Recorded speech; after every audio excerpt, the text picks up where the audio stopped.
Hello, welcome back to science health and education. Allopathy के बारे में सब लोग जानते हैं।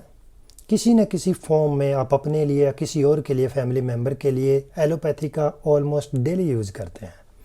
लेकिन बहुत सारी हेल्थ कंडीशंस और डिजीज़, बीमारियां ऐसी हैं जहां पे योगा एलोपैथी को बीट कर देता है। आज हम बात करेंगे योगा के उन फ़ायदों की जहां पे ये एलोपैथी से बेटर परफॉर्म करता है। Number 1, pain due to postures.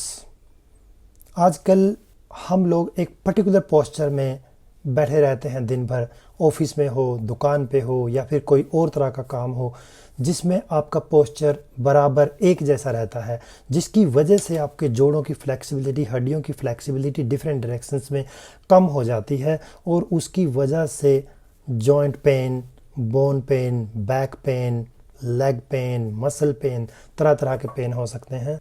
Yoga basically आपके पोस्चर्स को चेंज करता है। डिफरेंट टाइप ऑफ योगा आप करते हैं तो आपके पोस्चर्स हर तरीके से, back and forth, left and right, हर तरीके से चेंज होते हैं, जिसकी वजह से आपके जॉइंट एंड बॉडी मूवमेंट्स बराबर होते रहते हैं और पेन कम होता है। दूसरा है डाइजेस्टिव सिस्टम की बीमारियां। हमारा जो डाइजेस्टिव ट्रैक्ट होता है ये अपने आप मोशन में रहता है, इसके अंदर मूवमेंट्स होते हैं जिसकी वजह से खाना हजम होता है।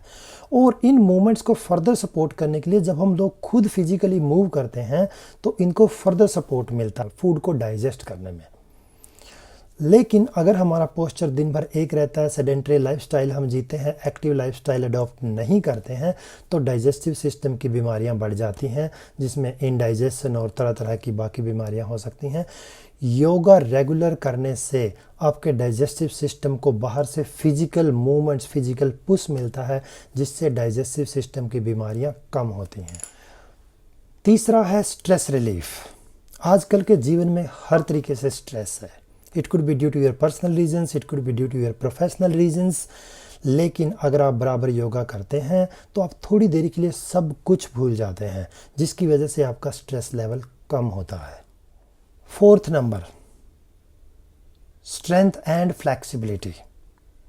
इसका ज़्यादा इशू एज्ड लोगों में होता है। For example 60 years and above में स्ट्रेंथ, फ्लेक्सिबिलिटी एंड बैलेंस इतना कम हो जाता है बिकॉज आपके मूवमेंट्स रिस्ट्रिक्टेड हो जाते हैं।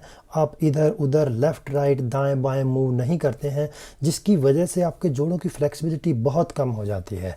और दूसरा मेजर इशू होता है बैलेंस। यहाँ तक कि ये पाया गया है कि अबव 60 और let's say above 70 years of as बहुत सारे लोगों में बैलेंस का इतना इश्यू होता है कि वो चलते चलते गिर जाते हैं, गिरने से चोट लग सकती है, डेथ भी हो सकती है। तो एक योगा है जो मैं इसमें आगे बताऊंगा, उसमें आप पर्टिकुलरली एक चीज़ गेन करते हैं, that is balance. So balance, flexibility and strength, ये तीनों बेनिफिट्स हैं योगा के। पांचवा, arthritis and joint pain. Again, जैसा कि मैंने अभी आपको बताया, अगर आप रेगुलर एक्सरसाइज या योगा नहीं करते हैं तो आपका पोस्चर सेम रहता है, जिसकी वजह से आपके हड्डियों की और जोड़ों की मूवमेंट कम हो जाती है।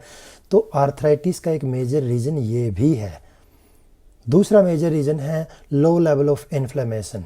बिकॉज एक पर्टिकुलर पोस्चर में आपके जोड़ रहते हैं, हड्डियां रहती हैं, तो आपका एक chronic low level of inflammation शुरू हो जाता है, जिसकी वजह से वहाँ थोड़ा थोड़ा पेन रहना शुरू हो जाता है। अगर आप योगा करते हैं बराबर तो आपका जॉइंट पेन कम होता है, जोड़ों का पेन कम होता है, बैक पेन जो C4, C5 का पेन होता है, लंबर रीजन का जो पेन होता है, सियाटिका का जो पेन होता है, इसके अलावा जो स्लिप्ड डिस्क का पेन होता है, ये सब पेन आप योगा से कम ही नहीं कर सकते हैं बल्कि ठीक भी कर सकते हैं। 6 नंबर पे है heart health. Because of stress one is prone to high blood pressure. अगर आप रेगुलर योगा करते हैं तो आपका ब्लड प्रेशर कंट्रोल में रहता है, मूड बेटर रहता है, जिसकी वजह से आपको हार्ट की बीमारियां और यहाँ तक कि दिमाग की बीमारियां भी कम होती हैं। स्लीप डिसऑर्डर्स, आजकल सबसे महंगी हो गई है स्लीप। लोगों को नींद ही नहीं आती है, नींद ना आने की बीमारी है, और नींद ना आने की बीमारी से 100 बीमारियां और पैदा होती हैं। तो अगर आप बराबर योगा करते हैं तो शरीर को रिलैक्सेशन मिलता है, दिमाग को रिलैक्सेशन मिलता है, हार्ट को रिलैक्सेशन मिलता है और इसकी वजह से आपके शरीर की ओवरऑल एक एनर्जी कंज्यूम होती है, जिससे आप थोड़ा थकान महसूस करते हैं और आपकी नींद बेहतर होती है। अगला है energy and mood. Energy level हमारे शरीर का खाने के हिसाब से मेंटेन नहीं होता है, बल्कि हम लोग सेट करते हैं। अगर हम हाई एनर्जी लेवल मेंटेन करते हैं, बराबर एक्सरसाइज करते हैं, योगा करते हैं, दौड़ते हैं, तो हमारा एनर्जी लेवल हाई रहता है। अगर हम कुछ नहीं करते हैं, लेथार्जिक जीवन जीते हैं, तो हमारा एनर्जी लेवल लो रहता है। तो अगर हम बराबर योगा करते हैं तो we can elevate our energy level, जिसकी वजह से हम एनर्जेटिक फील करते हैं, थकान महसूस नहीं करते हैं। दूसरा है मूड। एक्सरसाइज करने से आपको अच्छा लगता है, उसके बाद जो भी हार्मोन्स रिलीज होते हैं उसकी वजह से आप बेटर फील करते हैं, तो ये एक एंटी डिप्रेसेंट भी है। And last but still very important, वो है फर्टिलिटी। योगा के प्रूवन बेनिफिट्स हैं, चाहे वो मेल इनफर्टिलिटी हो चाहे वो फीमेल इनफर्टिलिटी हो, दोनों की फर्टिलिटी बढ़ाता है। आजकल इनफर्टिलिटी की समस्या भी बहुत ज़्यादा बढ़ रही है, तो अगर आप बराबर योगा करते हैं तो आपकी फर्टिलिटी भी इम्प्रूव होती है। तो इस तरीके से अगर आप देखें, योगा के ऑल राउंड हर तरीके से फ़ायदे ही फ़ायदे हैं। और ये जो मैंने समस्याएं आपको 8-10 बताई हैं, ऐसा नहीं है इनमें एलोपैथी की गोलियां कोई नहीं खा सकता है, खा सकता है, उससे मैनेज भी कर सकता है उसको, लेकिन ठीक नहीं कर सकता। एलोपैथिक टैबलेट्स, एलोपैथी से आप सिर्फ इन चीज़ों को मैनेज कर सकते हैं, वो उन्हें डेली बेसिस। आपको हर रोज़ दवाई खानी होगी, जब आप दवाई बंद करेंगे तो ये वापस से आपको ये पेन, ये बीमारियां फिर से शुरू हो जाएंगी। तो इस तरीके से ये कुछ ऐसे इश्यूज हैं जिनका द बेस्ट इलाज योगा में है, और योगा एलोपैथी को इनमें बीट कर देता है। योगा की इसी इम्पोर्टेंस को देखते हुए इंडिया के अलावा बाकी देशों में, जैसे कि यूनाइटेड स्टेट्स ऑफ अमेरिका में है, कनाडा में है, यूरोप में है, ऑस्ट्रेलिया में है, बहुत सारी जगहों पे योगा सेंटर्स खुल गए हैं।